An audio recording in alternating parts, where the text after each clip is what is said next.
Dhamma Jingya Samphaye Sanye Cheda Yende La Chancho Yembo Sheye Baba Dani Kyapso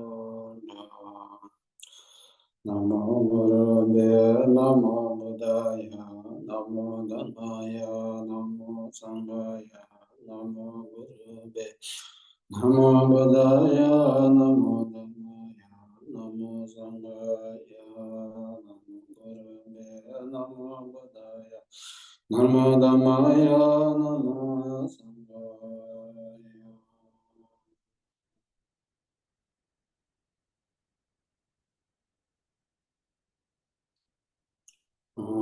Sanje Shada Jogi Jananga Sanje Pada Dani Gyatso Jenda Ye Jinso Ye Sanje Dala Binje Sanje Deva Sanje Damje Deva Dan Deve Juda Deva Yeshe Sanje Damje Dunye Da Dunye Je Juda Deva Yeshe Sanje Damje Dunye Deve Deva Da Deva Yeshe Sanje Damje Yere Jada Yedan Deve Da Yanga Deva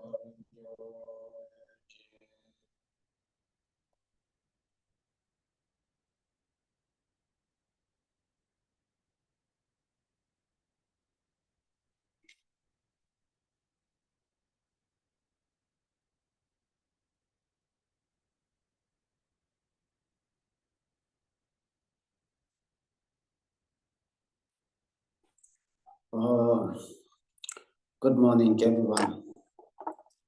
Hope everyone doing great.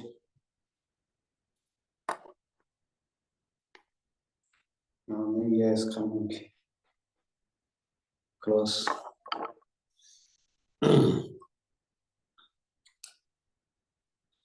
Okay.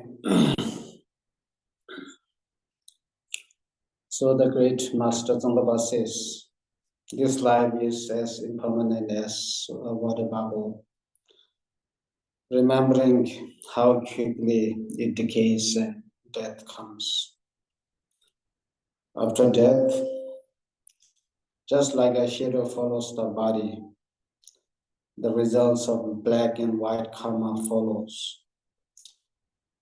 Finding firm and definite conviction in this, please bless me to be careful.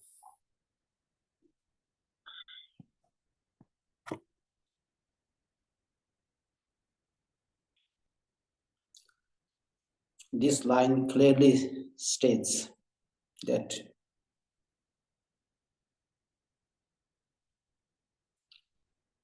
the life is like a water bubble.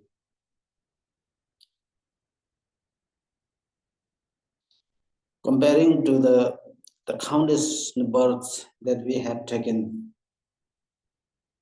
the present one is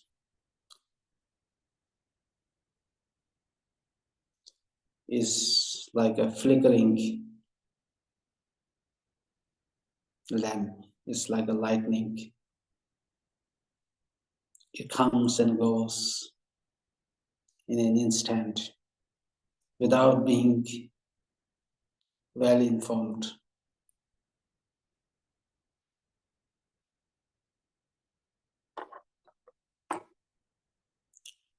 It strikes at any moment of time.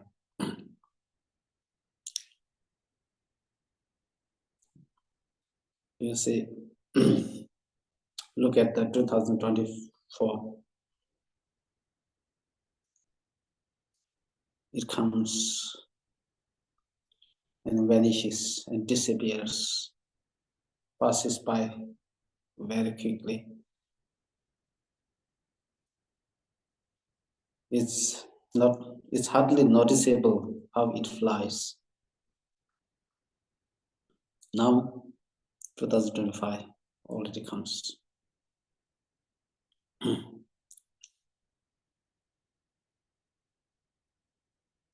It comes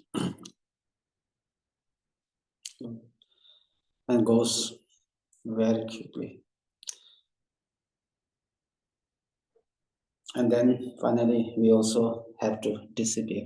We also vanish because we have no choice. We have no choice being provided. This is the nature, this is the law of nature or law of karma.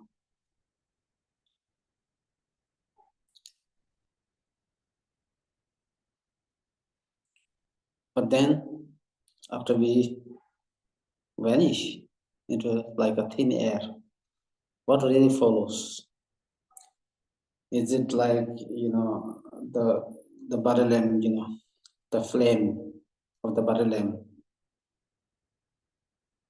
When it extinguish, everything is over, everything's no longer existed. Is it something like this? No. Something follows, like a shadow follows the image. So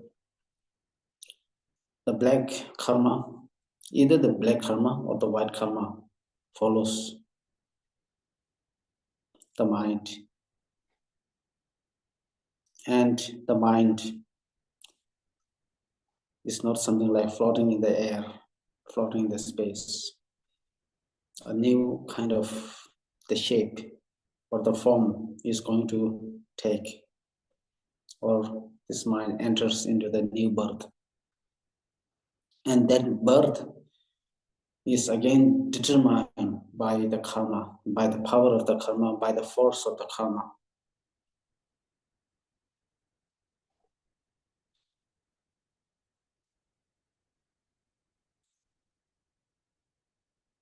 So they ensure the good rebirth.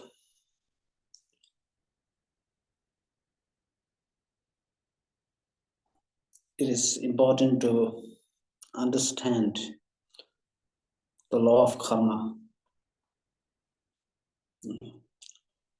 What causes the good rebirth and what causes the bad rebirth?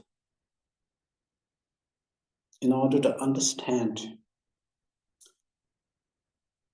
not only understand, to make sure that we will have favorable rebirth,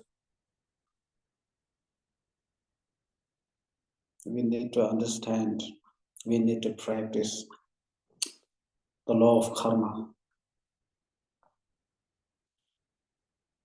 When we talk about the law of karma, there is simply no space and room for a random, things occur randomly. There's no such, concept. So long as we believe, we trust in the reality. When we talk about the karma, it's the reality. We are dealing with the reality of the phenomena. It's not an abstract idea.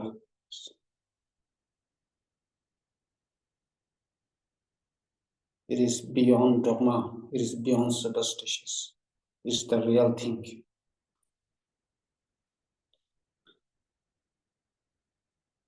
It is beyond imagination.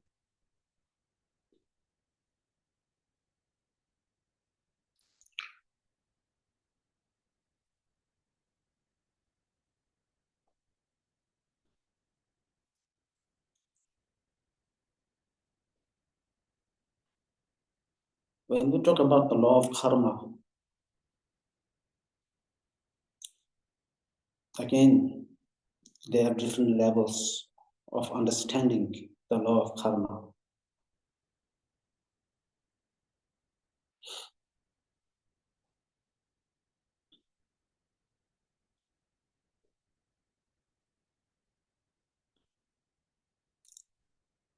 In the beginning level, the law of karma, or we can talk about the cause and effect, the cause and effect, cause and effect.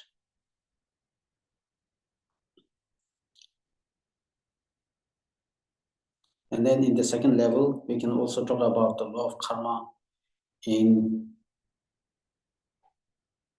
pretty advanced level. Now, in the third level of the law of understanding the law of karma, that is now, that is now we are dealing with a very subtle law of karma.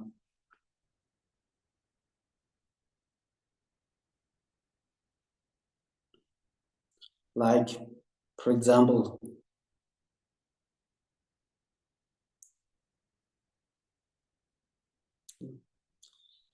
if we observe, if we guard the 10 virtuous action, refraining from 10 non-virtuous actions, create the favorable causes for taking a favorable rebirth, like human birth, celestial birth, the birth of celestial beings, the existence of the pure lands.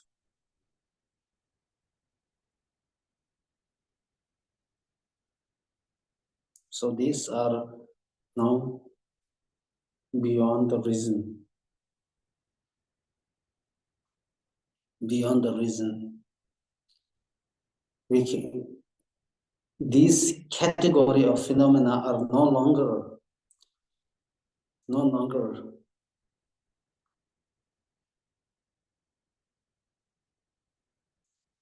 in the realm of reason and logic.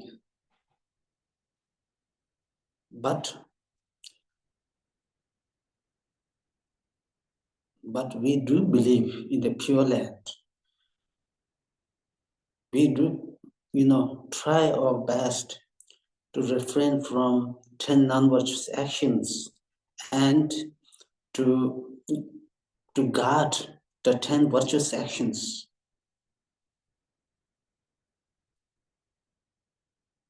We not only believe in this, we also try our best to practice it.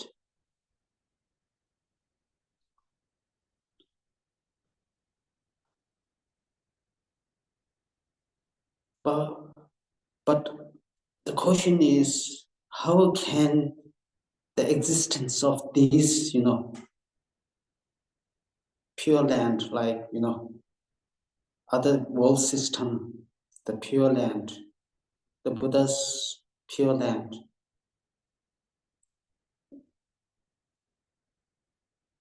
guarding the virtuous actions leads to favorable rebirth. How can this be so convincing? How can we develop the conviction in these things?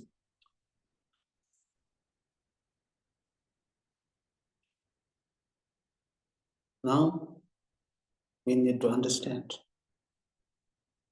We need to understand.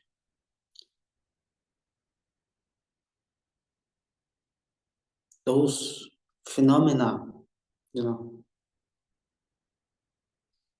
those phenomena like true truth, conventional truth, and ultimate truth, the Four Noble Truth, the possibility for attaining the liberation, the possibility for attaining the enlightenment,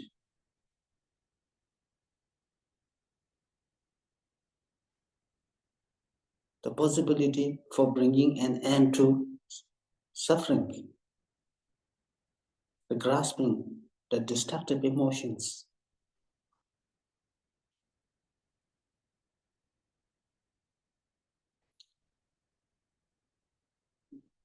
No matter how much, how long we study, we reflect, we try to experience these phenomena. The more we try to study, the more we try to reflect, the more we try to experience these phenomena.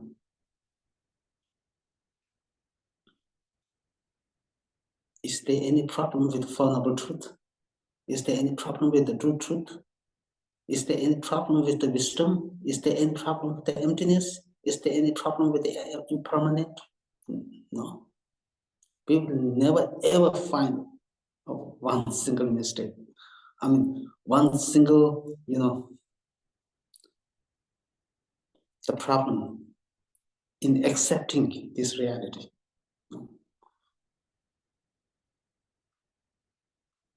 Even from the scientific viewpoint, if the scientists, if they try to prove this as something, unfoundational, unfounded, something cannot be accepted. From that day onwards, the whole myth concept of Buddhism collapsed. But so far, nothing kind of this thing happened. And in the future, nothing, this kind of thing will happen ever. Because this is the reality, the nature, we are talking about the nature of the reality. In fact, the more we understand, the more we try to experience these phenomena, the more we try to understand. Instead of, becoming the things unclear, things become more vivid, more clear. Things become more convincing. This totally makes sense. All these things make sense. Even if the modern scientists, if they try to, understand these things, they become more convincing rather than rejecting.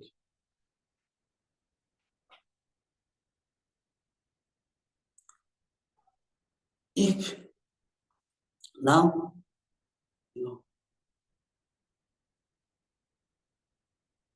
when we try to understand, for example, like true truth, Four Noble Truth, these are so convincing that we cannot say this is not possible. There's simply no room for this. It is not possible. All this, the teaching and the discourse, the Buddha's discourse on the Four Noble Truths and the true truth make a perfect sense, make an absolute sense, perfect sense. They are so convincing because our experience and what is being taught in the teaching goes very well, goes perfectly well. There is no kind of contradiction between your experience and the teaching about the reality that is being presented in the Buddha Sutra, in the writings of the great masters.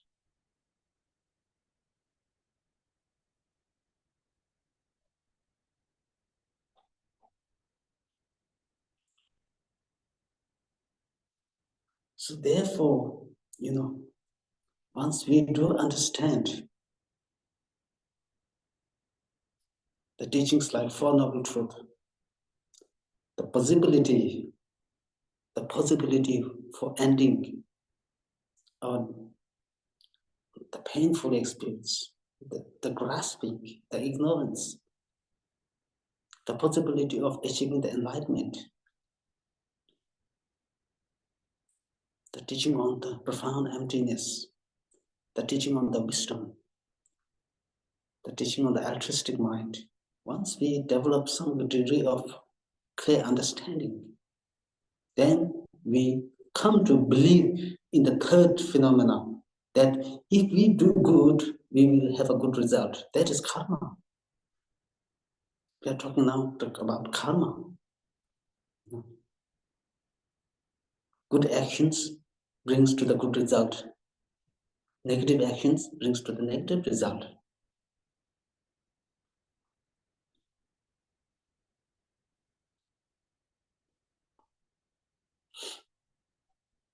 So therefore, understanding the law of karma becomes really crucial.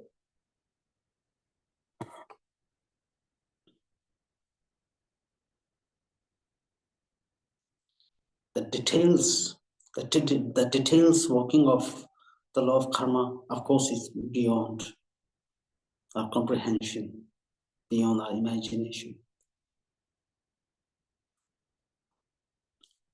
But the rough understanding we can obtain, we can develop a rough understanding of the law of karma.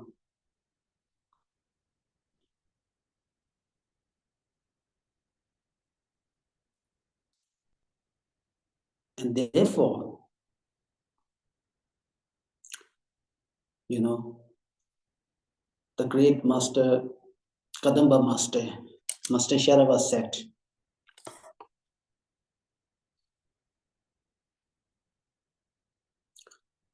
sometimes, you know, we may, you know, for example, we may buy the house and we, you know, design the kind of house, you know, we design the structure of the house, new house.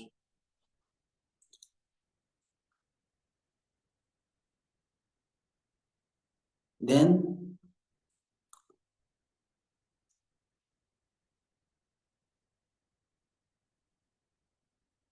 we stay in the house, then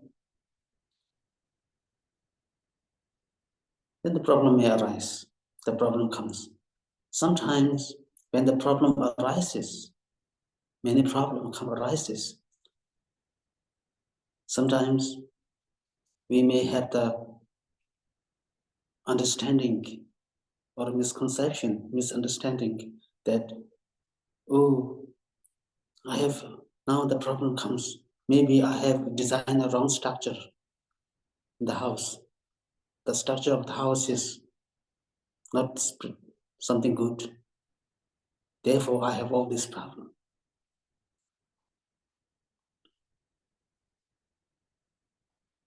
And also, you know, sometimes, you know, for example, we may offer some katak, you know, scarf to the holy images,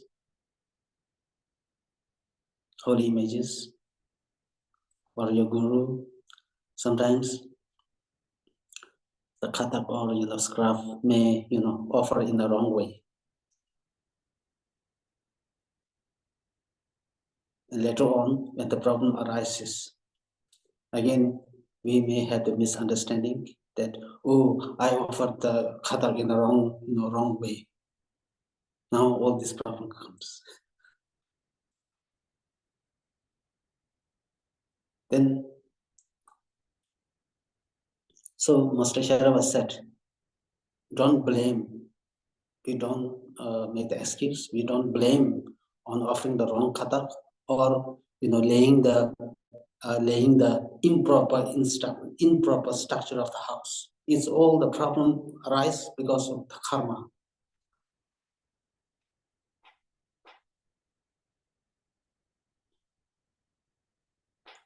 Or, you know, oh, I did the, you know,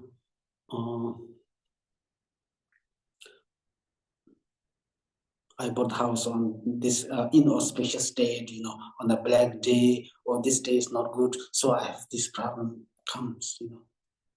So Master Sharma said, don't blame, don't make excuse on this. Everything, each and every, you know, all the problems, you know, we may face the problem, but all this problem, for example, in this case, is something purely related to the karma.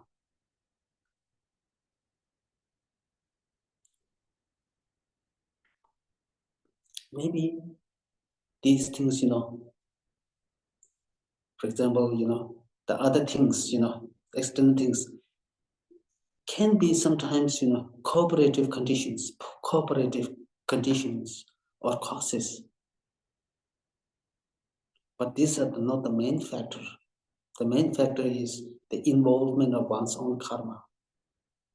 Whether we experience happiness, whether we experience pain is all related to the karma.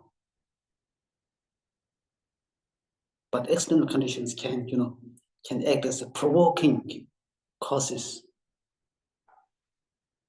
When the provoking causes arises, then the karma that we have in the karmic imprint that we have in our mind is blossomed, it transformed, it activates, and in this way we either experience pain or happiness.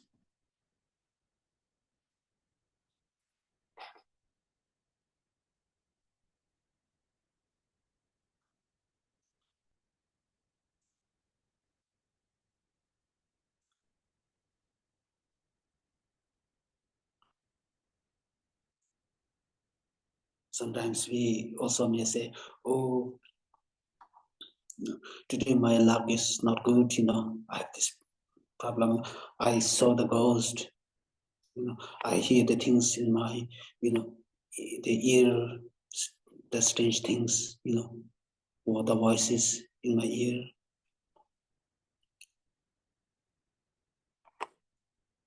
Do we really hear the voices in the ear sometimes? Sometimes people complain, right? And sometimes people, talks about seeing the ghost or spirit. Does these things really exist? Yes, they do exist.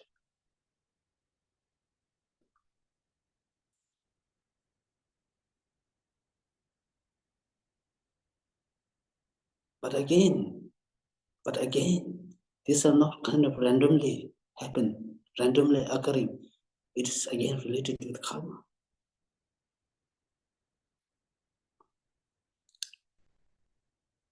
So for that, solving these issues,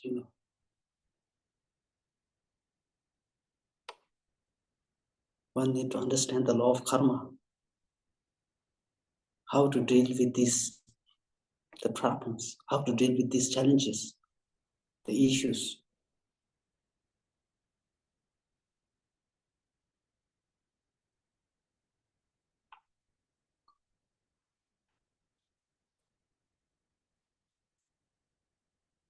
So therefore, dealing with the karma, in this case, we are talking about, when we talk about the 10 virtuous actions, the 10 non-virtuous actions, we are all dealing about the karma. You're talking about the karma. When we talk about the karma,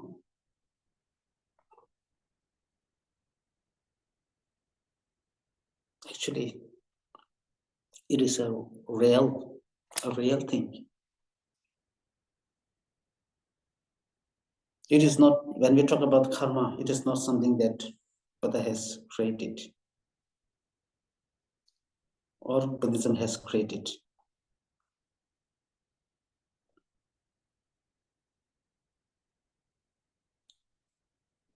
These, the law of karma, are as it is.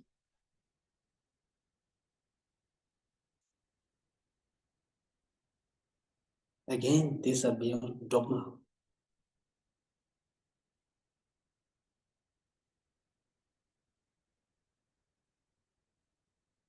These are not simply a belief.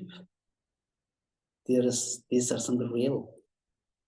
But simply because we do not see what we can see, does not mean these things does not exist. It does exist, but because of our limited perceptions, sensorial perceptions, we are able only to see the things that we can see in this life. Some things are beyond. Only some things can become vivid and clear through the reason, very subtle reason, very subtle logic, and also through experience, through meditation, things becomes crystal clear.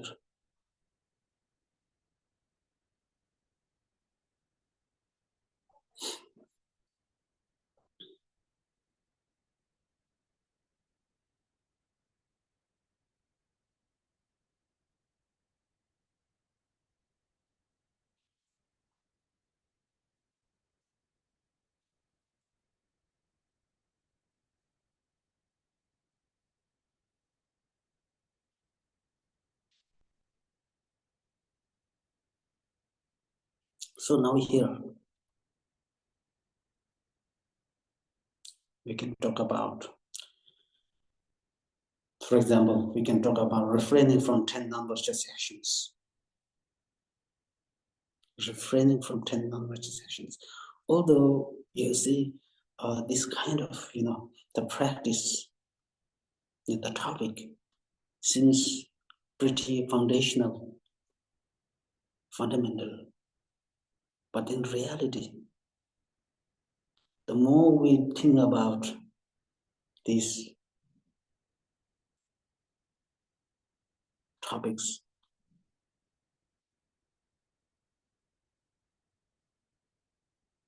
the greater is the teaching.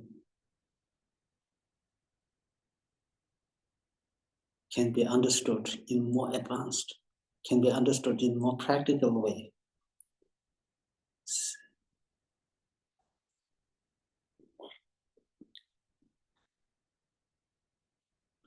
We can even understand, for example,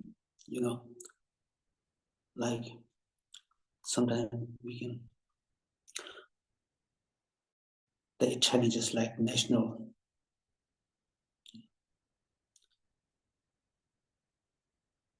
some of the, the national problem, the crisis, international crisis,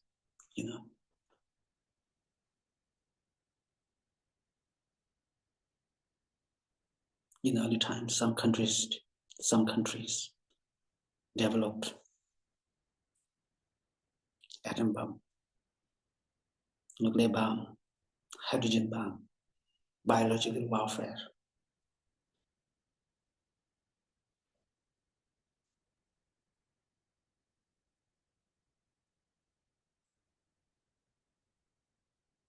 First World War happened, Second World War happened, and many wars happened on this earth. Why all this happened?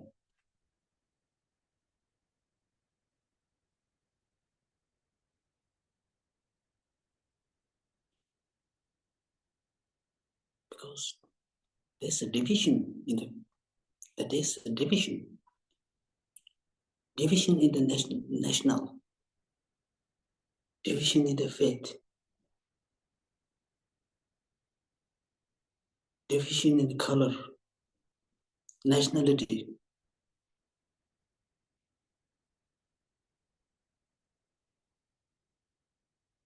gender by gender.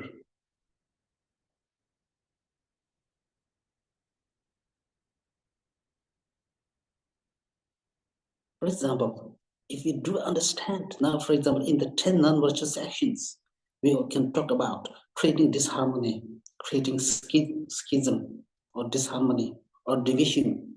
It has to do with all this, some of the international problems.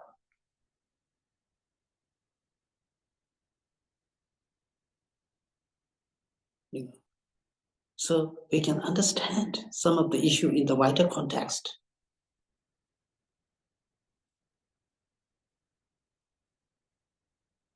It's not only about dealing with individuals, it also talks about many of the aspects.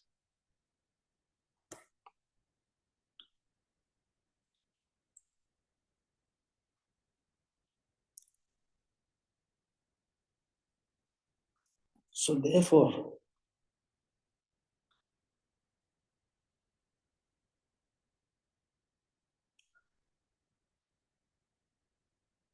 in order to understand, how do we refrain from negative, 10 virtuous actions? How do we refrain from 10 non-virtuous actions and guard the 10 virtuous actions?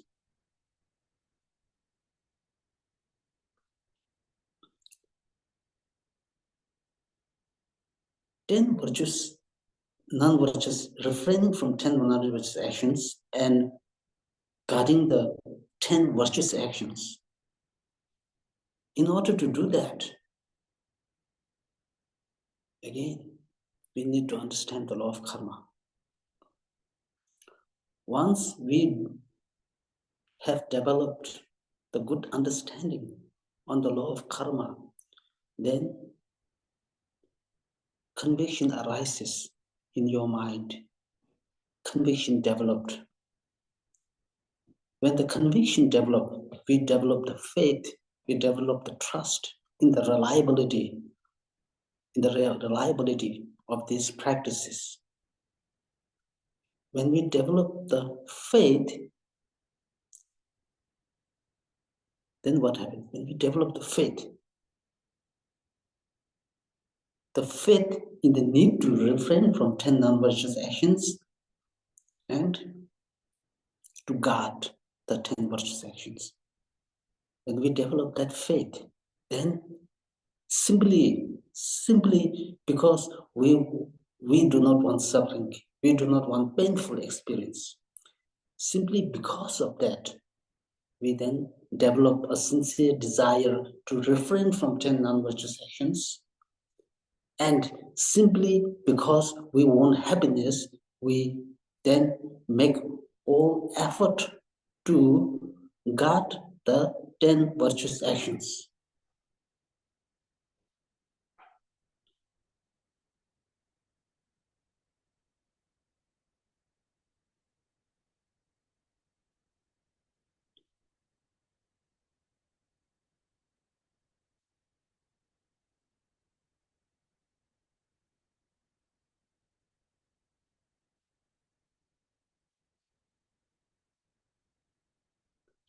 So therefore, last week we discussed, the reason, the need to refrain from 10 virtuous actions in the first level of understanding. In the first level of understanding, how do we refrain from 10 non-virtuous actions? Then in the second level of understanding, we can refrain from 10 non-virtuous, committing the 10 non-virtuous actions by understanding the shortcomings, the defects, the shortcomings of the cyclic existence, the shortcomings of the samsara in general, and the 10 non-virtues in particular.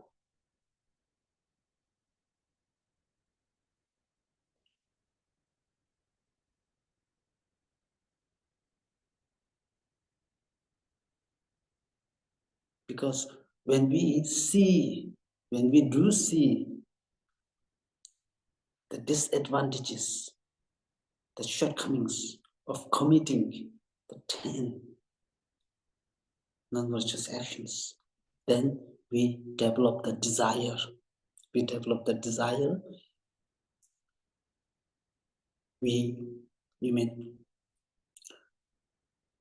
a wish to detach,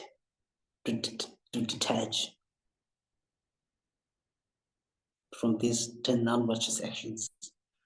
When we develop the sense of detachment, then we develop to get out from these 10 non-virtuous actions with the purpose of seeking the liberation. With the purpose of seeking the liberation, we refrain from committing the 10 non-virtuous actions. That is the second level of understanding. Second level of practicing. How do we refrain from indulging in 10 non-virtuous actions?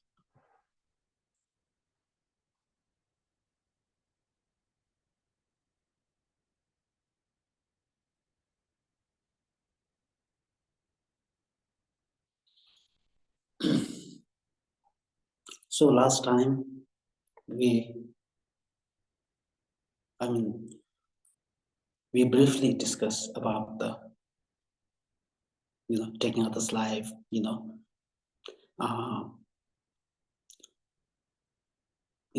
indulging in stealing, sexual misconduct. We just briefly discussed. We have no time to go all this in detail. Of course, a lot has to be said, But owing to the limited time, we don't have much time to deal with each of these in such a great detail.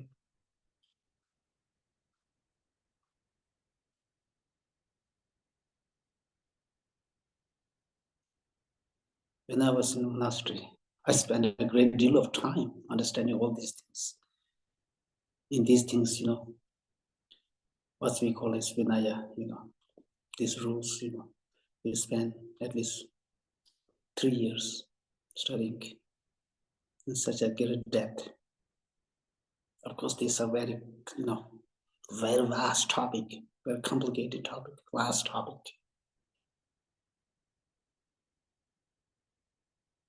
But we try to cover those important ones as much as possible. Now, today we talk about 4 from the speech, verbal. That is, the first one is making false claim, telling lies.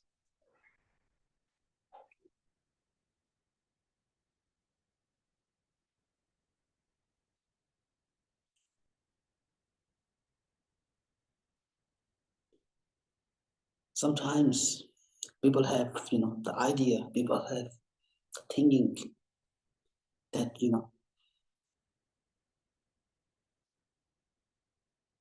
what they tell is truth, but actually, it may seem, making false claim.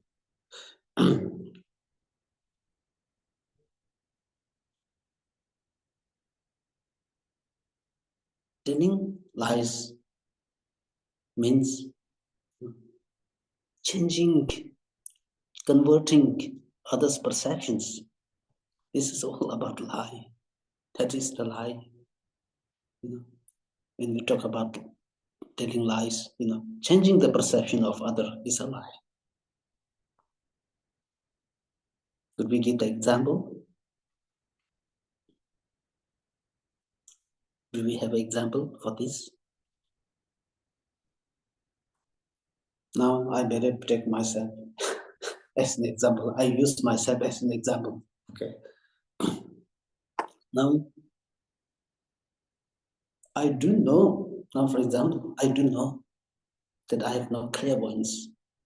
I have no, ability to read others' mind. That is clairvoyance, So, if I claim, I do know that I do not have clairvoyance. I have I'm not able to read others' mind. Knowingly that I do not read the mind of the other people, if I claim, and I also do know that I have no clairvoyance,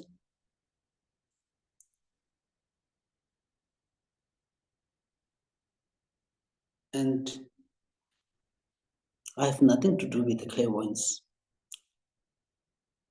Knowing this, if I do claim that I have clairvoyance to the others, and others understood that I have clairvoyance, that is total lie. That is full impact karma, negative karma. And there is an example. Even when we talk about telling lies, it does not necessarily means we have to tell from your mouth. You have to make this. It is not necessary that you have to make the speech, right? For example, somebody says, in front of the people, oh, this monk, has clairvoyance. He's a powerful. And then I don't have to say, yes, I do have. I don't have to say. Even I make the indication that, like, like my bodily gesture, doing like this. If that is lie. Even if I do this, like thumbs up, indicating that I do have clairvoyance, that is also lie.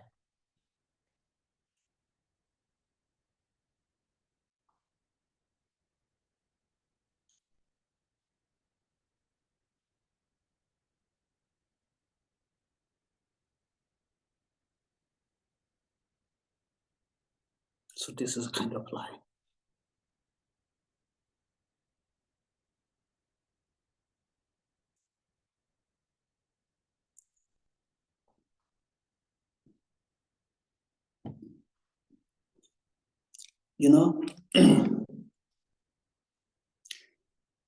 But there must be some reason.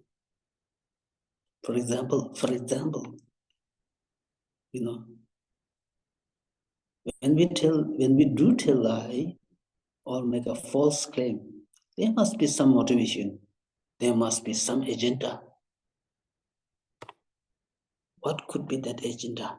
What could be that motivation for telling lies, for making a false claim? Maybe, I may claim, oh, I do have clairvoyance to read the mind of other people clearly. Maybe I may say that, but I should have some motivation, some agenda behind.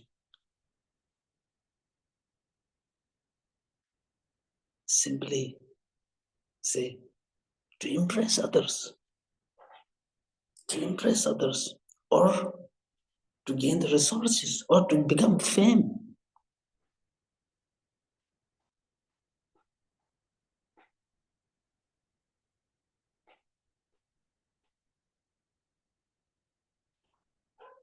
Either to gain fame or to obtain some resources or any other reason.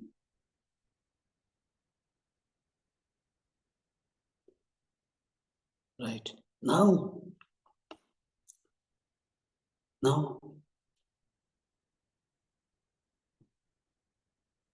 how to prevent, how to refrain from making such a false claim, telling lies? How can I refrain from? See?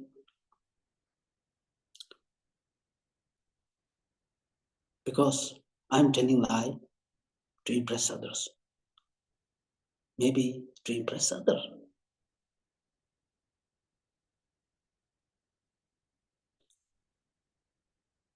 If that is the motivation, if that is the agenda for my telling lies to others, then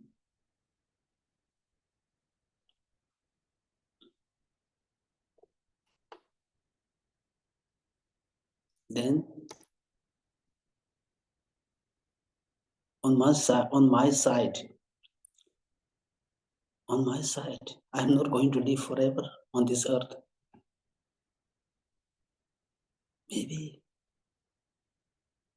everybody, maybe live not more than 100 years. That's reality. Today's reality, not more than 100 years.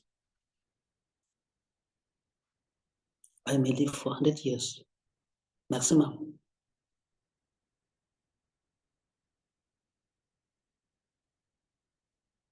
This is the fact.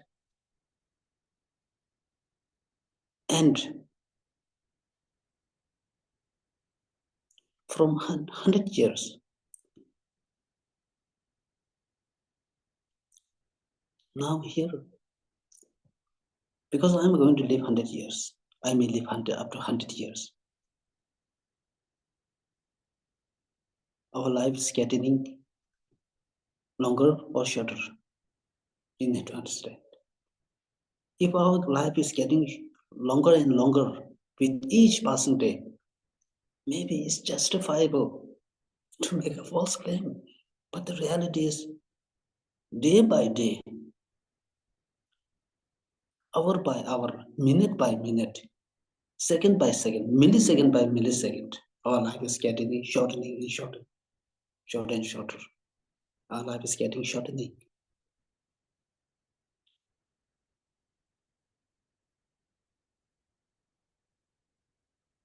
And that is number one. Number two is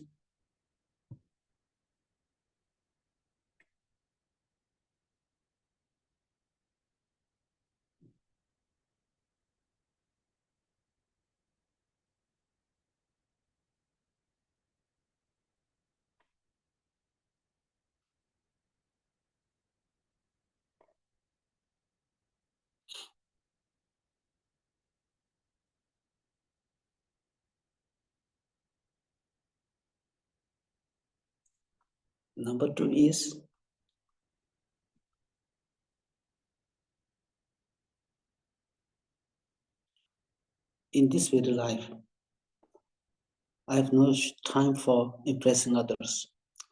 I have to spend my life meaningfully, purposefully. Why take all the time to impress others? I have to make my life worthwhile and to prepare for the next life, to prepare all for the next life, to have favorable rebirth. And indulging in lives cannot ensure, no way to ensure a favorable life. Favorable and good life, good and happy this life, as well as ensuring the favorable and happy next life.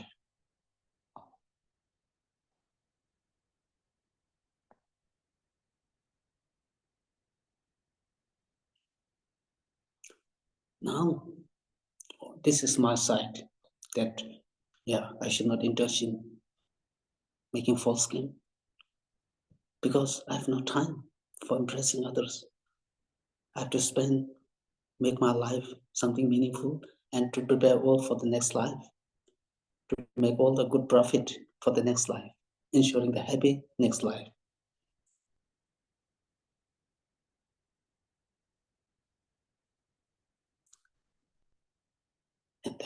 And the bitter truth is, to be honest, how can be convinced that I will not go to lower realm after I die? How can be convinced that we will not go to lower realm after we die? So, if that is the case, refraining from 10 non-virtuous actions becomes the fundamental practice. If we take a rebirth in the next life, in the lower limb, then we forget about, all the big practice, high practice, going to the Pure Land, all these things. Temporarily make all the effort to refrain from those non-virtuous actions.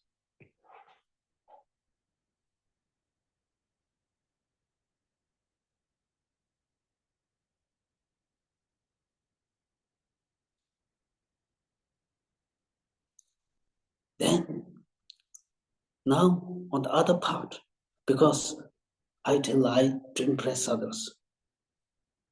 But what is impressive? What is all about making a good impress for others?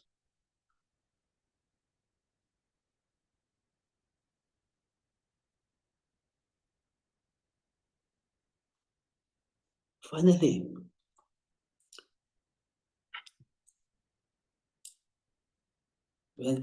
if the thing is that if we are too attached to this making a good impression, the reality is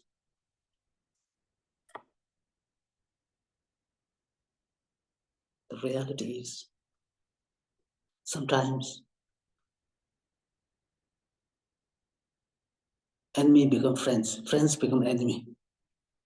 Sometimes high position become low position promoted to the high position.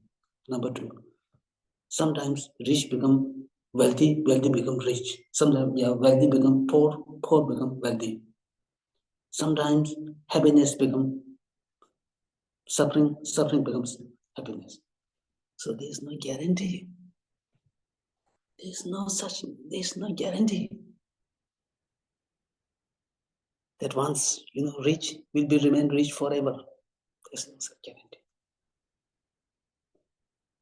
Once remain joyful is something for forever. There's all these things, uncertainty in nature. This being the reality, the nature. How can we be so convincing, being impressed?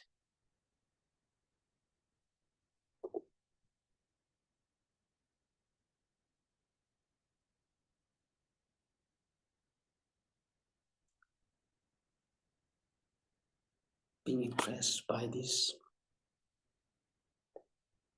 the fame, the good name.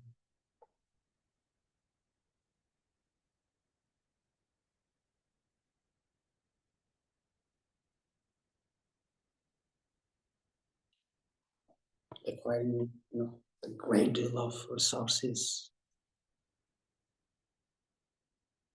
When we do realize that this reality, there is no burden, there's no burden. The spontaneous, the feeling, the spontaneous, the wish to refrain from the 10 non-virtuous actions arise automatically.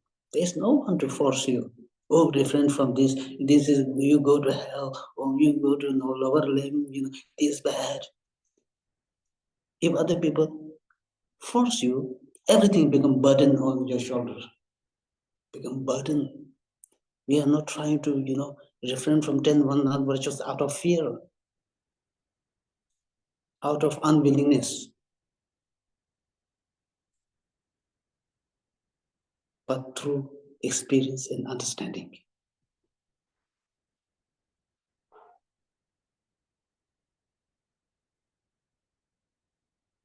Through understanding the reality, understanding the life.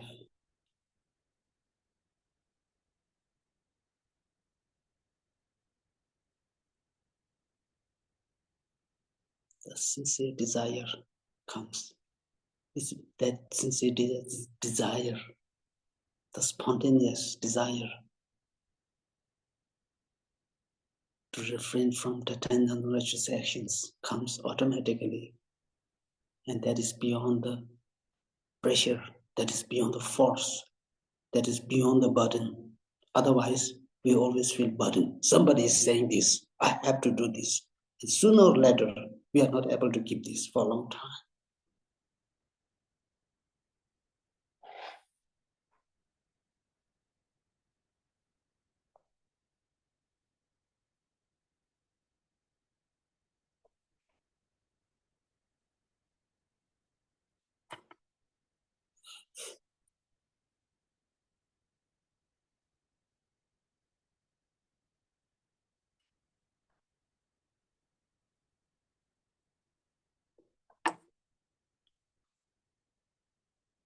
So, to refrain from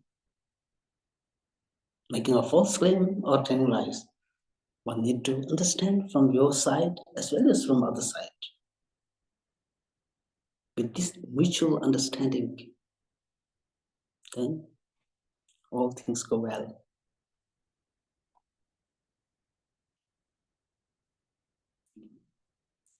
Sometimes, you see, the lamas give the empowerment. It comes with commitment, especially when the highest yoga tantra empowerment is being given.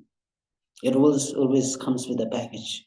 The commitments, the pledges, the vows. You see, so long as we do not understand the essence, we always feel burden. As long as you feel burden, you are not able to keep the commitments for a long time. Because in pressure, in burden, in force, nothing works. It best works for a short time. One is not able to keep it for a long time because there is no desire, there is no spontaneous desire, there is no joyful desire in keeping this understanding, the essence.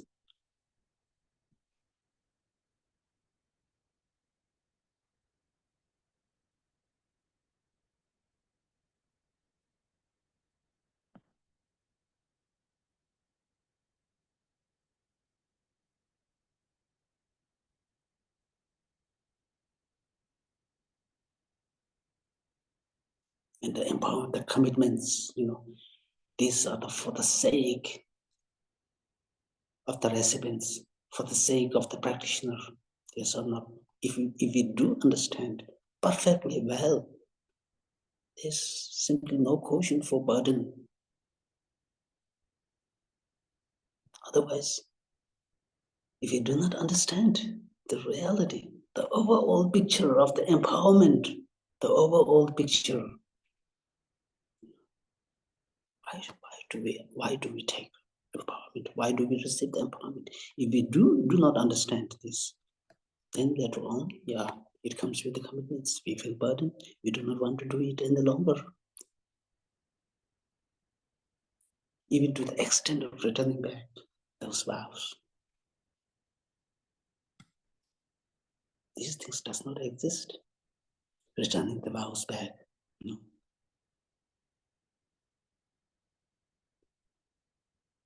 This can be unacceptable. So therefore, we try to understand the holistic picture, not from the one-sided.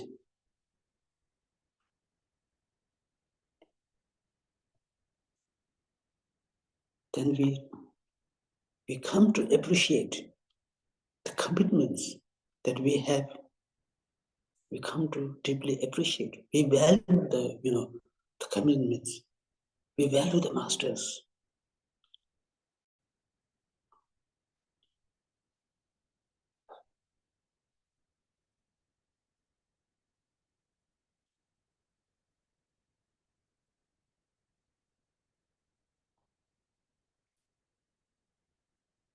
Right. So, you see, this is the best way that we can, it's not that, oh, I don't tell lie, I don't make false claim, Especially when the chances come, when the time comes, when the conditions comes, then you need to be very careful. Sometimes, the situations manipulate itself, that which requires us to tell lie. Again, you need to be careful about these things.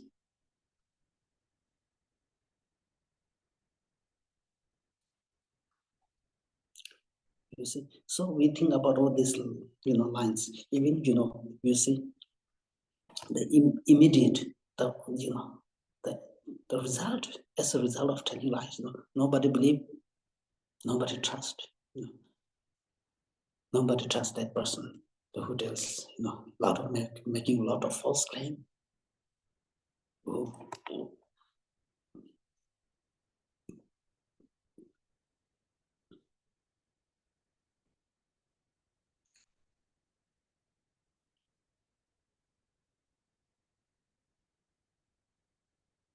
One will not obtain even the trusted, reliable for companies or friends.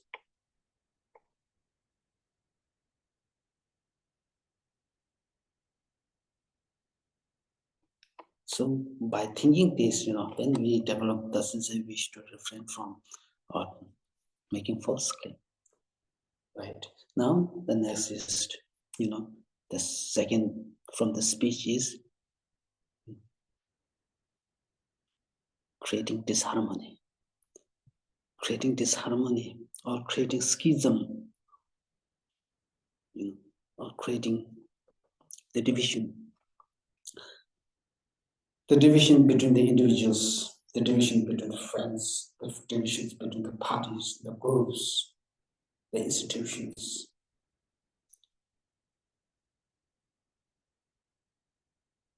Between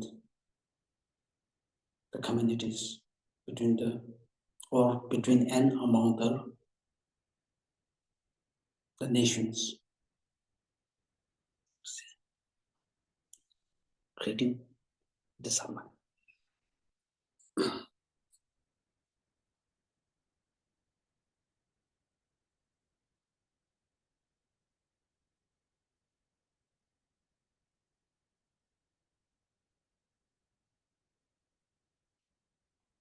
So again, creating discussion. Now,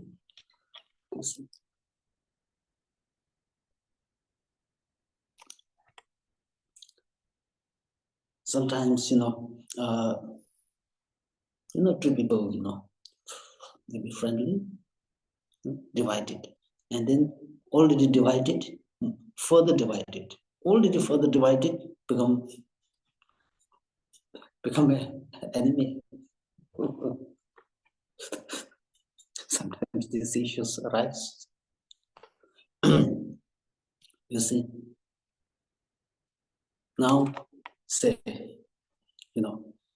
if I could, use the example, there are 3%, mostly, just the example, A, B, C, 3%, A, B, C. Now C, person C, the person C, A, B, C, right? The person C delivers, keep the message of the person A. Person A's good doing, or wrong doing to person B. And person B's, person C delivers the person B's message to person A, and person A's message to the person B.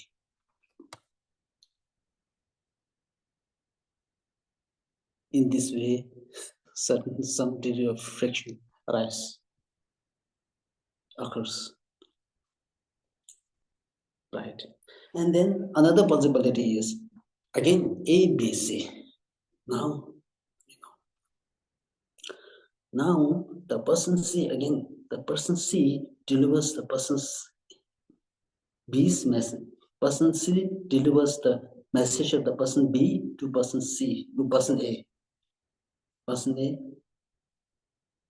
you see, person A. The person C delivers the message of the person B to person A. Seemingly to indicate the loyalty, the trust, the friendship of the person A to person C to person A. In this way, the person A and B,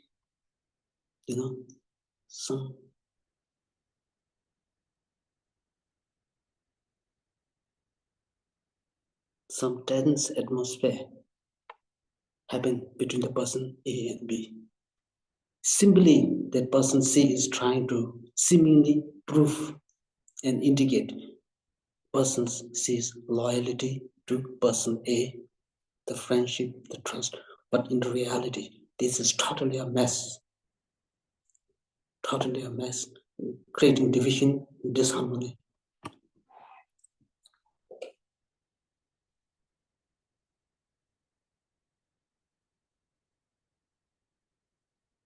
That is wrongdoing.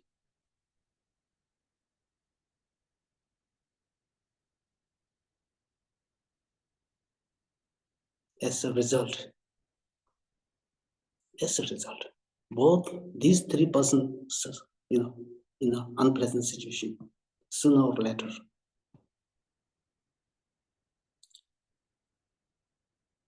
And then sometimes we have the tendency that we don't investigate, that what we heard, we don't investigate, we simply, listen.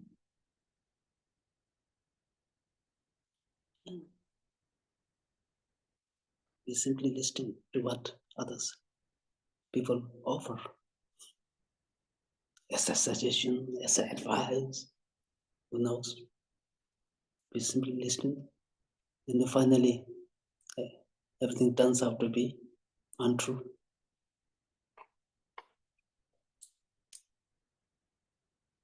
So therefore, we listen. Sometimes we listen both sides. Just listening one-sided is not a skillful, not a smart way of doing. We listen to both sides, but both sides has to offer, has to say. In this way, the mutual understanding, the mutual dialogue comes. If we listen to only one side, things gets further distance. There's no harmony.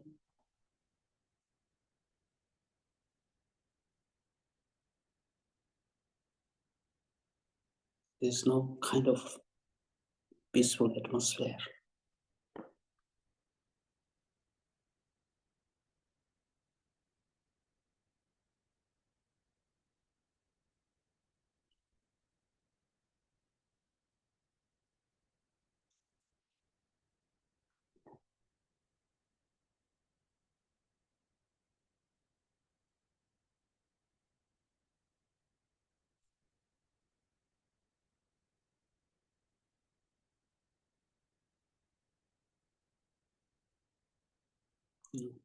So, these things happens at the individual level, sometimes. And then if I try to talk about the countries, some countries, how they develop nuclear bomb, all this, war happens, the Cold War, still the war is going on. See, Palestine and Israel.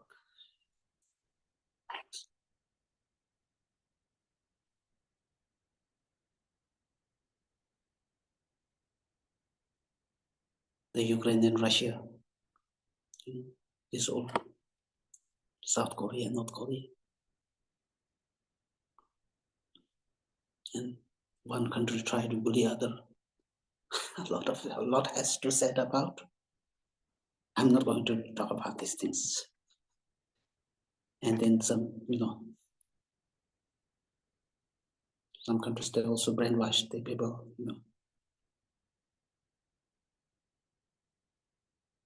I'm not going to talk about these things.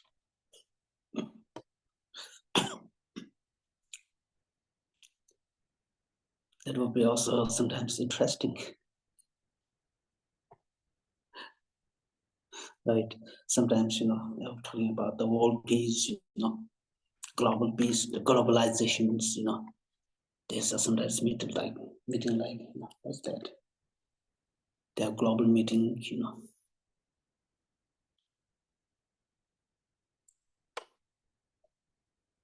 globalization.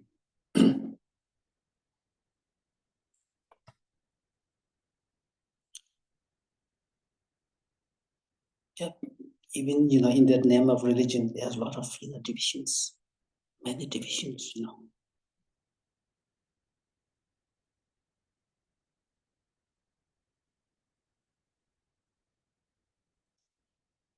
So because of this, because of this reality, so His Holiness the Lama really, wrote a very good book, a book called Beyond Religion, Ethics for the Whole World.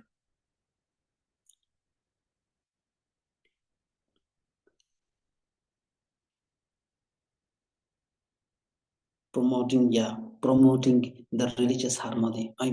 Promoting the secular ethics, the human values. In this way, the world peace can be created. Otherwise,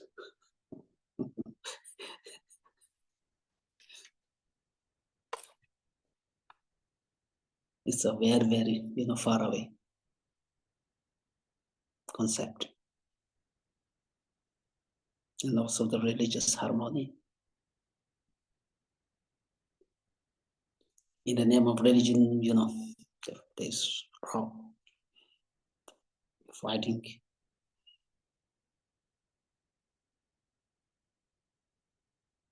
So in this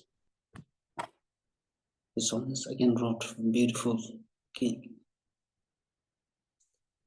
one book, kinship of interfaith, kinship of faith. So these are really, really very far-sighted vision for an individual person is really, courageous, and really far-sighted, person.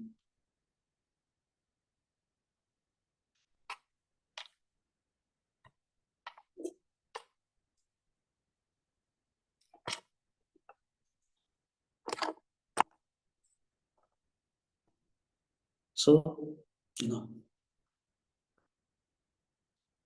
and then, if you talk about the, what is the ripening result? Ripening result. The ripening result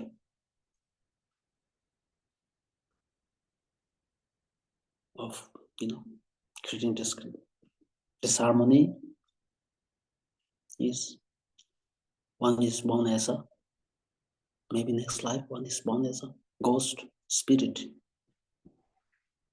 So this is the rabbinic result, Ghost as a harmful spirit, the ghost in spirit.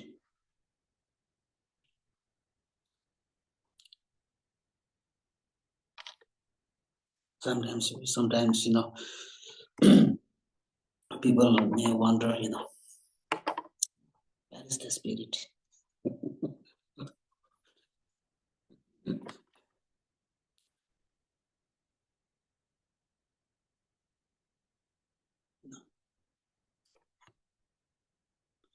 Sometimes I said earlier, sometimes we believe in what we only see with the, this eyes.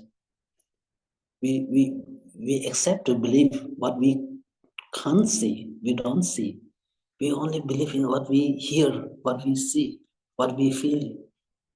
Beyond that, does not exist, does not exist. If it exists, show it to me.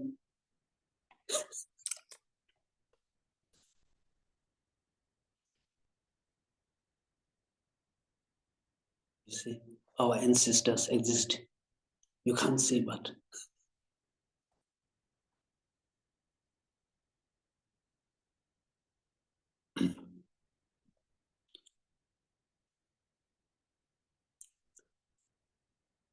yes, it thinks, for example, like if the spirit exists, the ghost, exists, it does not mean, everybody has to see it. Everybody need to see it. Everybody see it.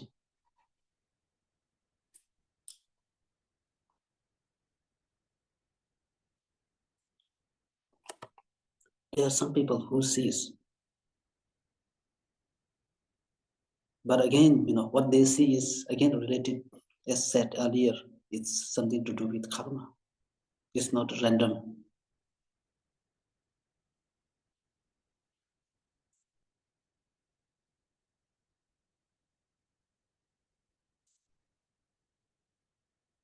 I hear a lot of ghost stories.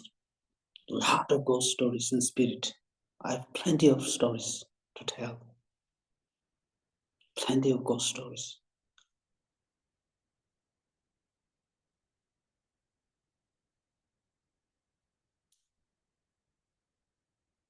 I hear the ghost stories, the spirit stories, simply because I,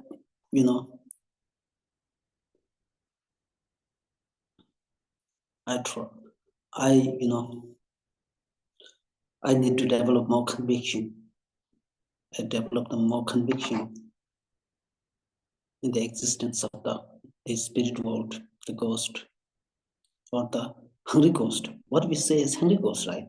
So some ghost, they belongs to the animal realm, animal, and some are pure. Some are mostly the hungry ghost type, hungry ghost.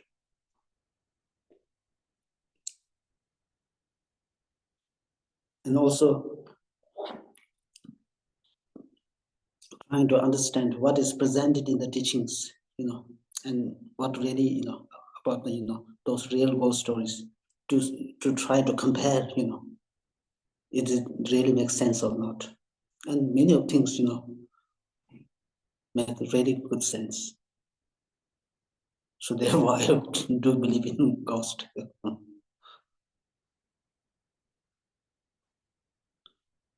Or the spirit. And also there are different kinds of spirit. The spirit, who, the shadow spirit, the shadow ghost. And then some ghosts, they, transmit the disease, physical, sickness. Some ghosts, they, create causes the mental sickness. Some ghosts we call as, what's that called? The false smelling ghost. So about this ghost, the teachings, we will find in the Vajrayana teachings,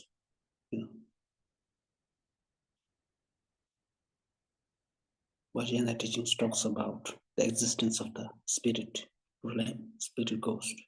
And also Buddha talks about, in one of the sutra called What Happens After Death. In that sutra, it also talks about the mentions of the ghost, different types of ghost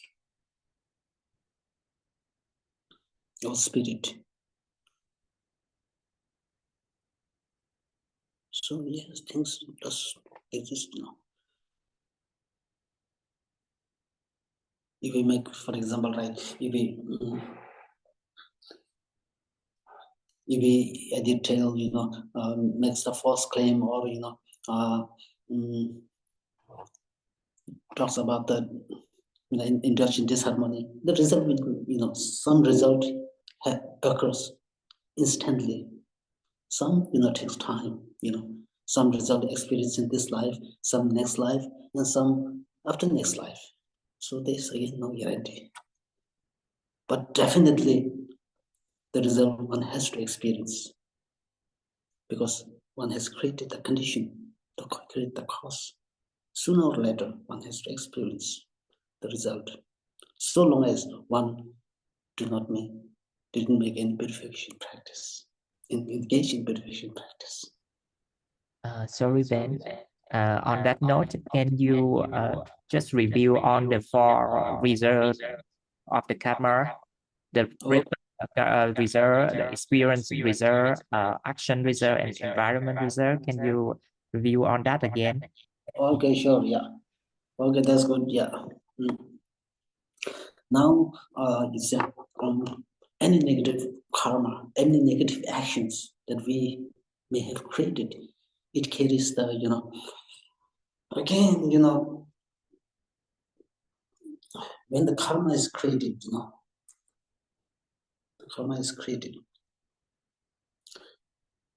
When the, karma is created, whether it's a positive karma or negative karma. Now here in this case, it's the negative karma. Negative karma is created, it leaves, it stores the imprint. It stores the imprint in our mind. It stores the imprint in our mind. Now this imprint remains at the energy level. It's very subtle. You cannot see it through a microscope, these things, But it remains at the very, at the very subtle level in our mind. It leaves the imprint, imprint. So now this imprint has the capacity, has the potential to produce something, because imprint, when we talk about imprint, it's a functioning things. It's a functioning things. It's a composite thing, composite phenomena. It's a functioning things. Whatever is the functioning thing, whatever is the composite, phenomena, should have the tendency to produce the result. That result similar to the cause. So, for example, now, for example, in the case of, healing, staying, say, whatever, none was just actions. The imprint is being implanted in your mind stream. consciousness, mental consciousness, mind stream. This imprint now, this imprint said the pure, it is the form of energy. It is the form of energy, and when it, now this energy, in order to blossom it, in order to activate it, you need the condition, external conditions. Once the external condition arises, this blossomed, this imprint, right away blossom or matured, activate. So this imprint has the tendency to produce the four results. One is the ripening result.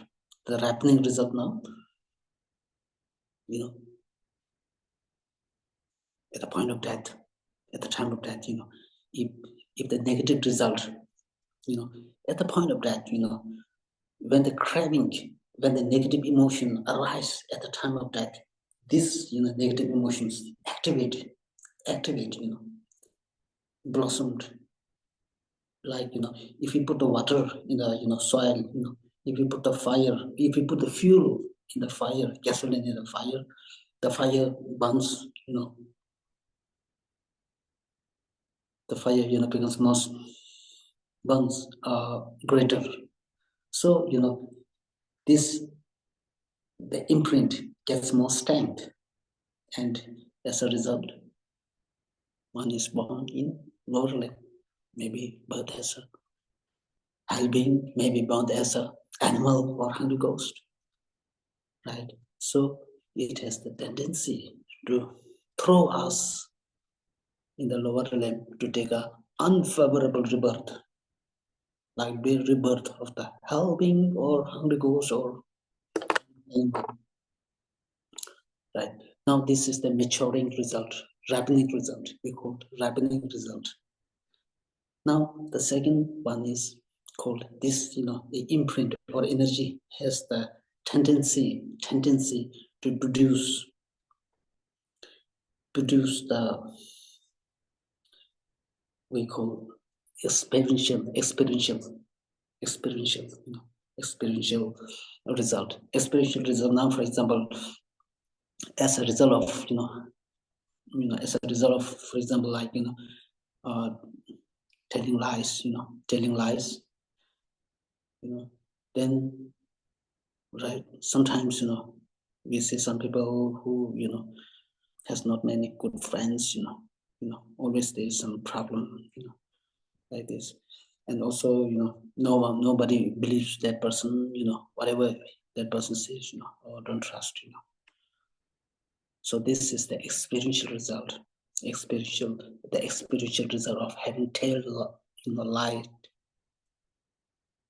over some point of life, in some point of life, in this person, some point of life. So the experiential result is that even, take the birth as human being, nobody believes that person,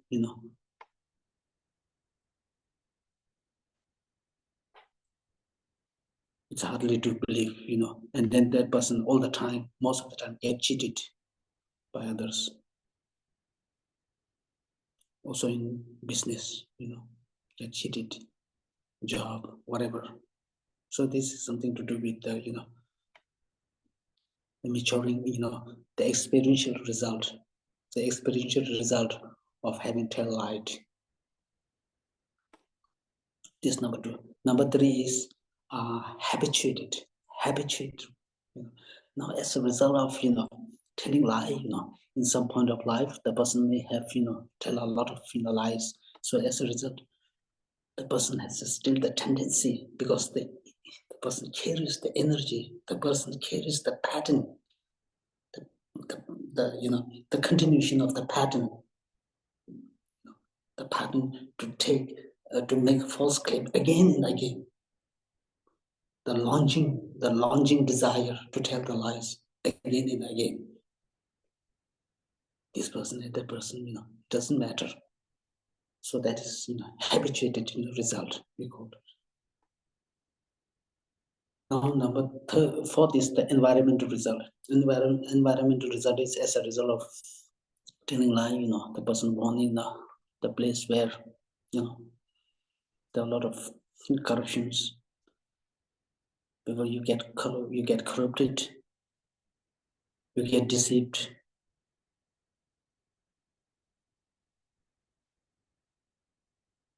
you get cheated. All these are the environmental result. Born in a place where even you can't get enough enough basic necessities like food and clothes, these things. So this is the environmental result. We see four result: maturing result, ripening result, throw us in a unfavorable existence, right? Unfavorable realm.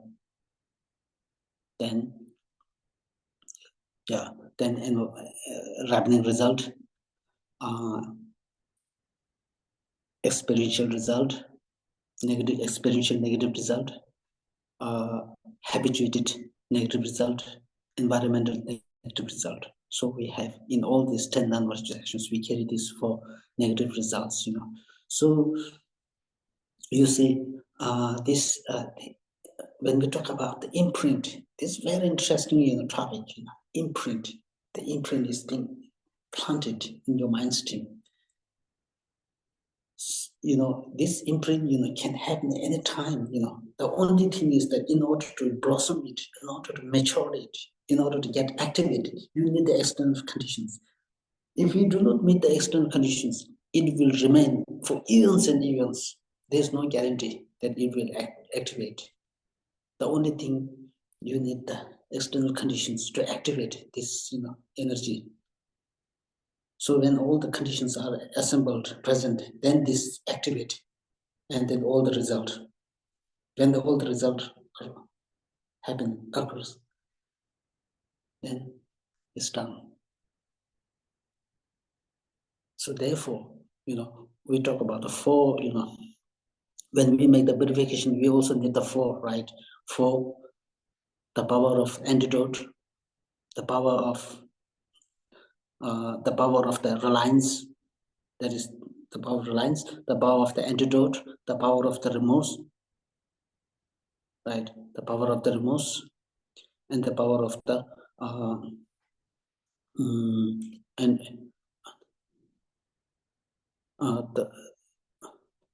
the power of the reliance, the power of the antidote, power of the remorse, and the power of the promise.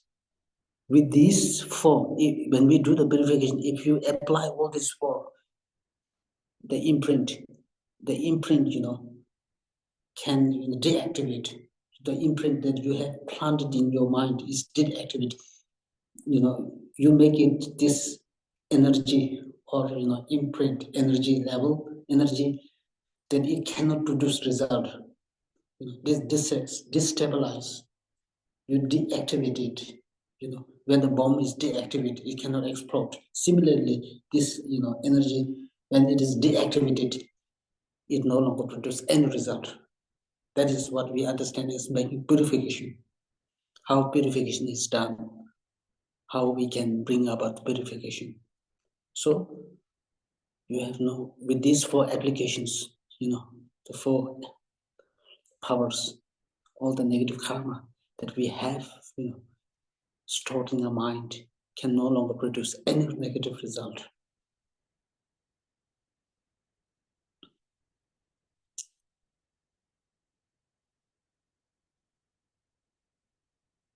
So this energy, negative energy that we have in our mind, so this is something, you can deactivate it only through wisdom.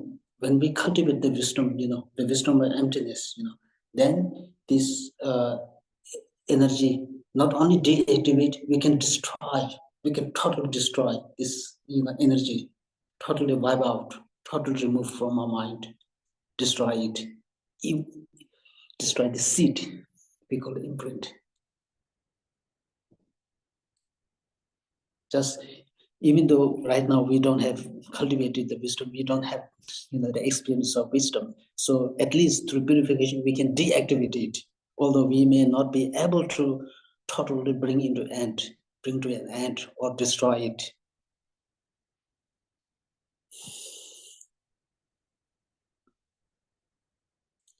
I think, yeah, now got it. Hopefully understood. Yeah, thank you, Van. You're welcome. Yeah. Uh, yeah, also, just one more request, because last time you said you talked us about four characteristic of negative emotion or negative actions. Yeah. So can you Yeah. repeat it again? Yeah. I see. Yeah, this is so. Therefore, now this understanding is, this understanding is, this understanding is now, this is the spiritual training. This is the spiritual training of the person of the lower scope. Person of the medium scope. Now, one's understanding of the the reality or the dharma is really enhanced, or it's really something appreciable, because now one has gone beyond the spiritual training of the person of the small scope and reached to the person of the spiritual training of the medium scope, person of the medium scope. There is now now it says, say, oh, don't get don't get too much, don't get too much attached, to the things that we do see, that we do hear. Don't get too attached, because uh, mm, because this attached to the things becomes becomes the addiction and obsession. So we need to destroy the obsession and the obsession, the craving, and the addiction. In order to destroy this, one need to understand the emotions. One need to understand the features, the four features of the destructive emotions or negative emotions. Right now, here, then we say, in any kind of negative emotions, it's not only one negative emotion like anger, hatred. Any emotions, negative emotions, it possesses the four characteristics. It possesses the four characteristics. The first characteristic is, although of course I'm going to deal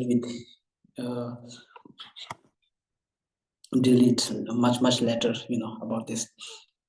So the first is we call the causal, the causal, for example, like if I use anger,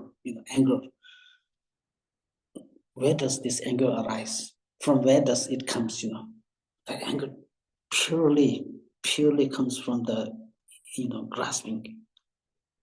It has its root in grasping, grasping ignorance, grasping at I, the grasping at mind, So that grasping at I, grasping at mind. So this is ignorance, we call ignorance, This is the the right term. So for example, the anger, the anger arises, has its root in the grasping, because whether we develop attachment or anger or jealousy, the greed, so all these, fundamentally arise because we have the grasping, the grasping at I, grasping at mind, because if there is no grasping at mind and I, how can anger arise? How can attachment arise? So everything, so arise as a result of, because we have the grasping at the true I, the solid I, the independent I, and independent and solid mind.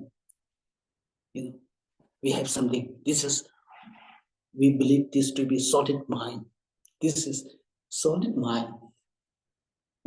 Even we believe, something, one cup, one cup or chocolate, one chocolate. We believe the chocolate as something solid. And then this solid chocolate belongs to solid mind. My, don't touch it. It's my belonging, personal belonging. You don't dare to touch. So there's a strong sense of, solid, believe in the solid I. So this solid I want happiness and solid happiness. Solid happiness, not only the happiness, solid happiness. In order to achieve the solid happiness, the way to achieve the solid happiness is done through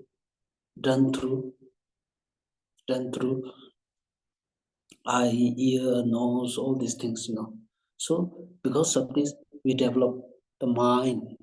It is mine, my belonging, my party, my group, my personal thing. This is a solid, thing. And then in order to achieve this, the solid, in order to achieve and fulfill your desire. Now, fulfill the desire. Now we develop the craving or attachment. Attachment. When we develop the strong attachment,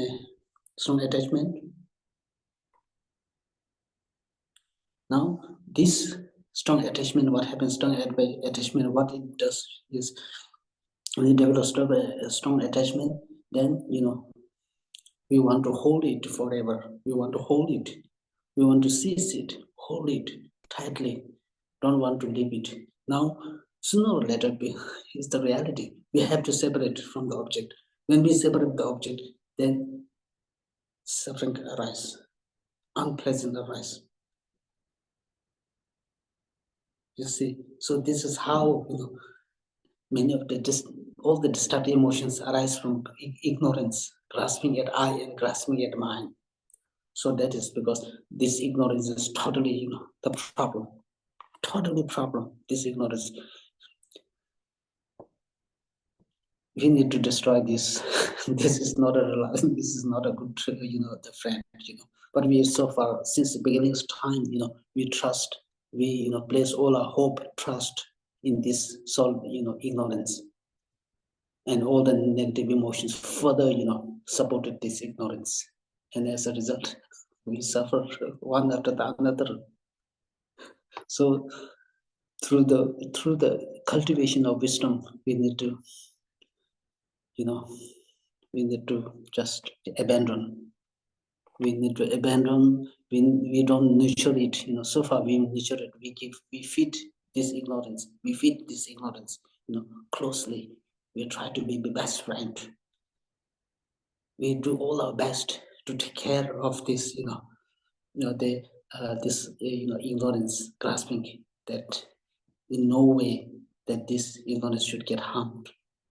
Now the time we take the time has come for us to totally, embarrass this ignorance, to make shame of this ignorance, to totally eliminate. Now, we understood your true color. Now, please go. Then at this point we are able to see all things as mere illusion. Then now the illusion comes, right? Seeing the illusion's nature of the things arise. At that point, we don't get angry. We become a very nice person, very cool person. We are no longer, subjected to all the emotions, ups and downs. So this is all the destructive emotions arise from the ignorance. So this is the inauspicious. All the destructive emotions arise from inauspicious, which is ignorance. Ignorance is really inauspicious. Nothing good thing is going to benefit us. So this is the cause. The cause is inauspicious. Now the nature. What is the nature of all the emotions? the nature of all the emotions are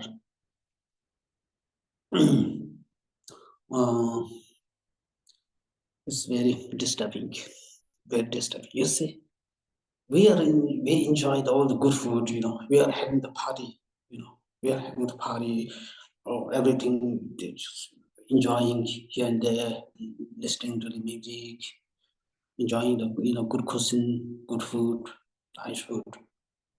All of a sudden, these negative emotions arise. The taste of the food is lost right away. Even what we see, we don't taste anything. Even the food that we eat, simply no taste, So you see, the moment it arises, it destroys our inner peace. That's 100% sure. We no longer have inner peace once these destructive emotions, negative emotions arise. So therefore,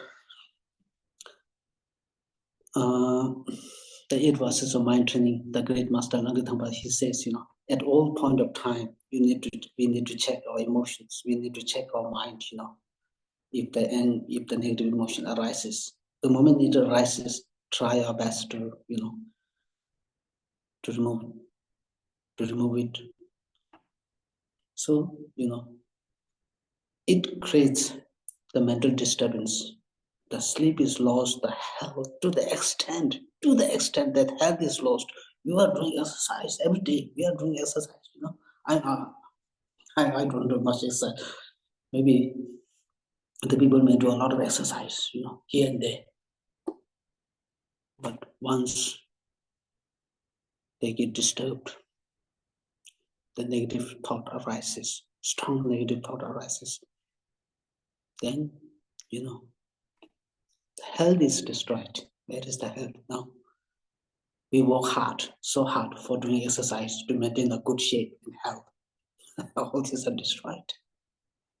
You are usually, some people seem very joyful. The moment they hear the doctor say, you have 1 month to live, you have cancer, what happened? All the health is gone. That person remain worried, so unhappy. That person remain. So you see, destructive emotions. This is the color of the destructive emotions. When it arises, thought arise, negative thought arise.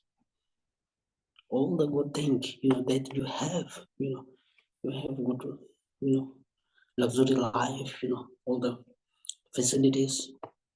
It's no longer provide pleasure because there's something mess is created already inside.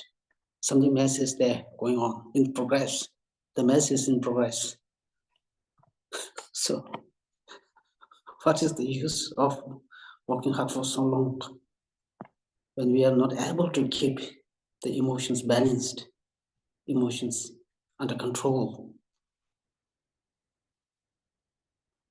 right? So this the nature is very disturbing. Sometimes we say, don't make annoyed, don't get disturbed. I really get disturbed, why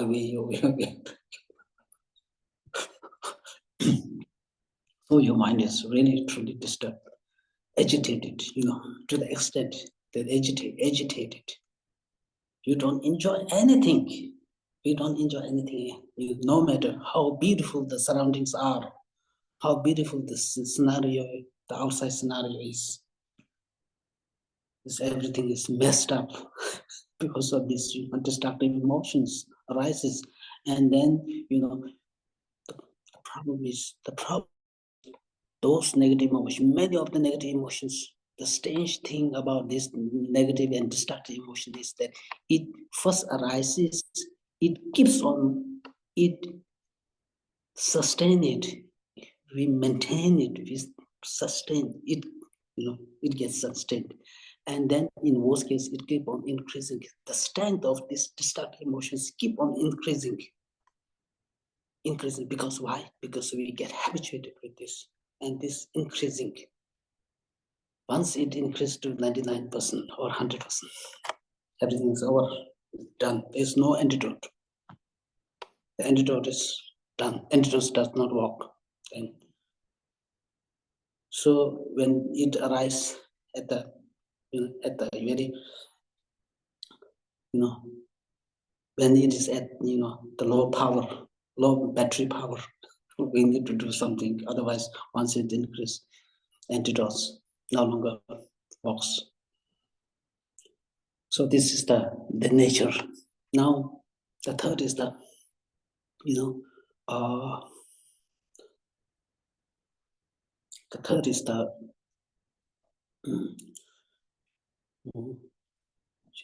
then function.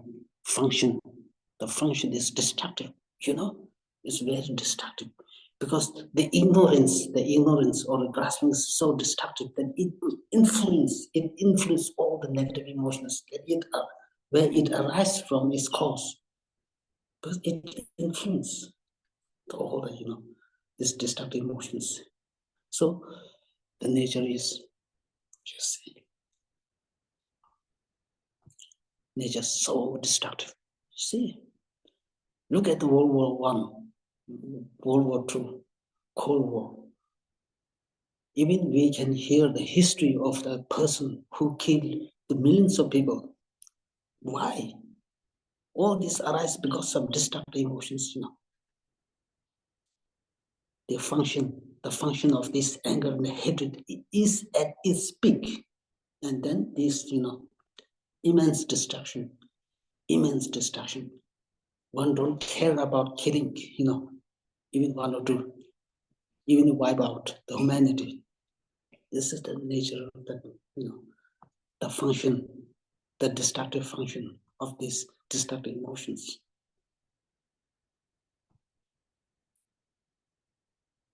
But then, where do these destructive emotions arise? Again, in many of the cases, addicted to name, fame, power. So all this, so this is what we call is sometimes the power is like a poison. When it's rich, it's tank, it has no shame. There's no fear. It can do anything. Even if we were to wipe out humanity, it will go on. So this is such a destructive power of the destructive emotions. Whereas the beneficial emotions, they're so constructive that you are able to extend the love for entire humanity, the entire sentient being. You see? So positive emotions, yeah, they are four. Negative emotions, yeah, they are four features. Positive emotions, they are, correspondingly, they are four. So these are, the destructive nature of these negative emotions. Then the last one is you see,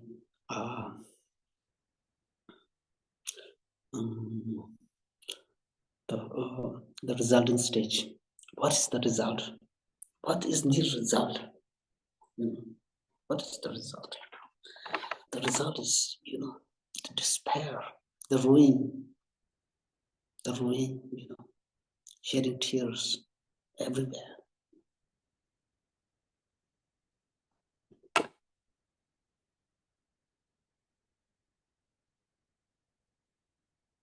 So this is the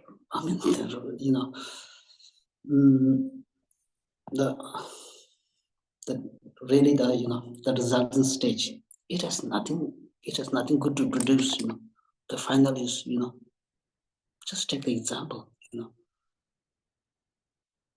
For example, in the war, how many properties are damaged? How many properties are destroyed? The billions and billions of the currency runs into.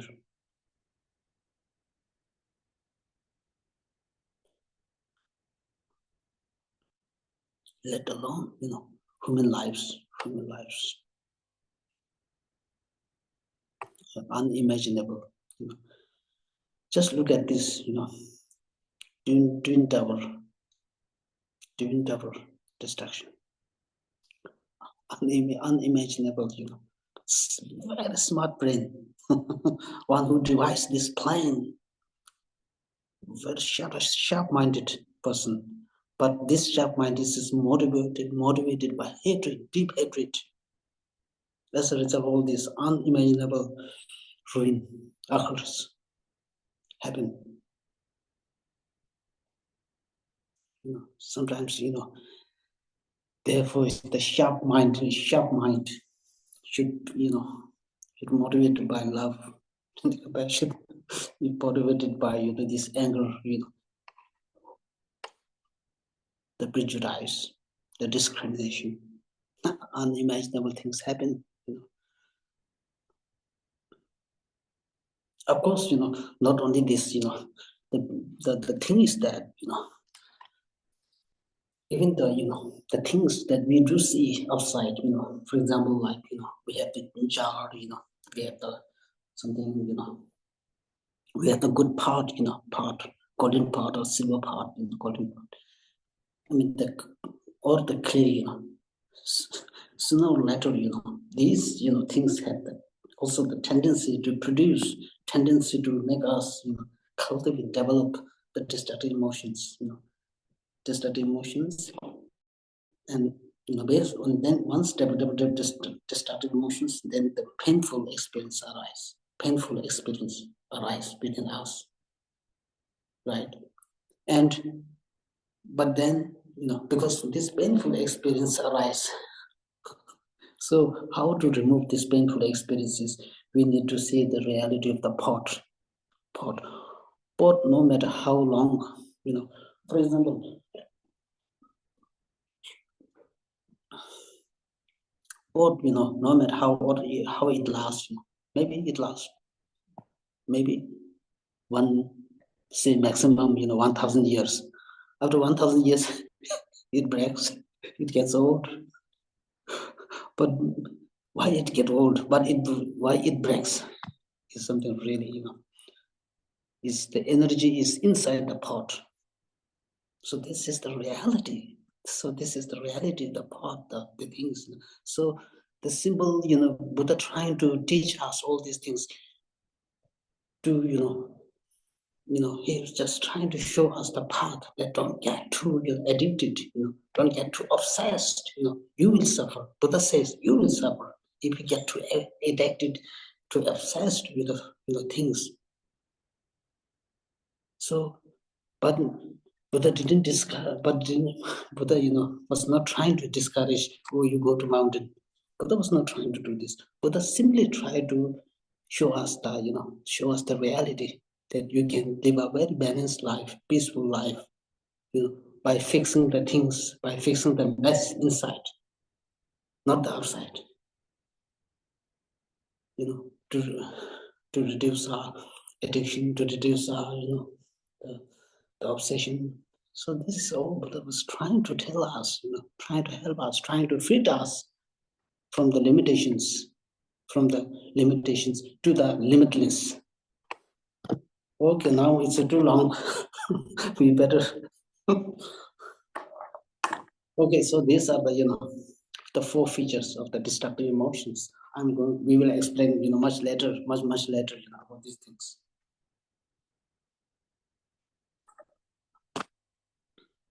Okay. Now we is getting.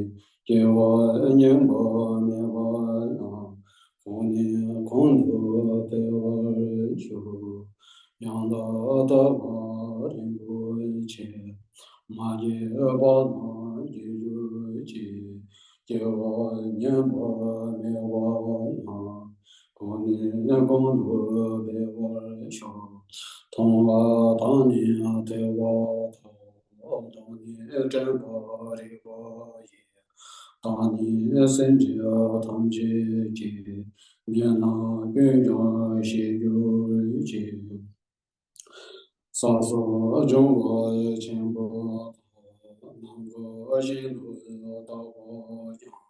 心知道轮灭我也，那么也知其安说，即是当轮灭我他，若我的天色没有吧，天色当年没有你，若为多年是我想，我对你真是阿妈土姐姐。ma ju an ro le di di tu ye ke ma le dang dang da wa ni mo da da ye de ye xian wa dang wa ye ro yu de ma de ma zhe qian ye ma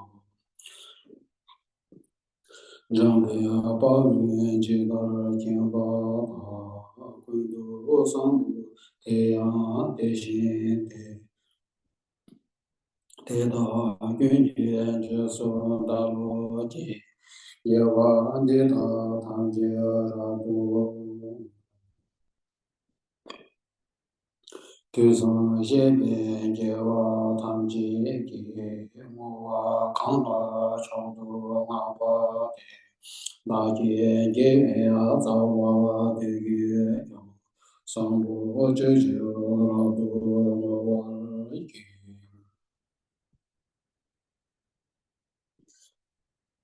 明子一日天是地明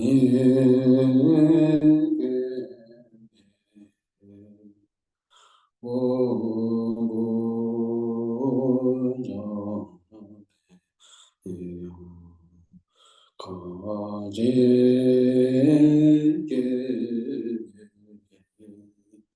足也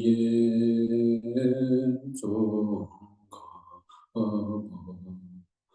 我上周小罗苏文。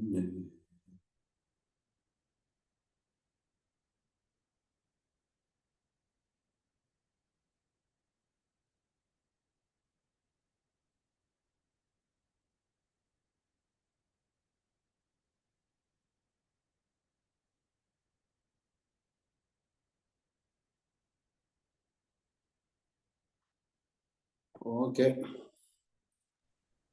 Thank you so much, Van. Welcome. Thank you.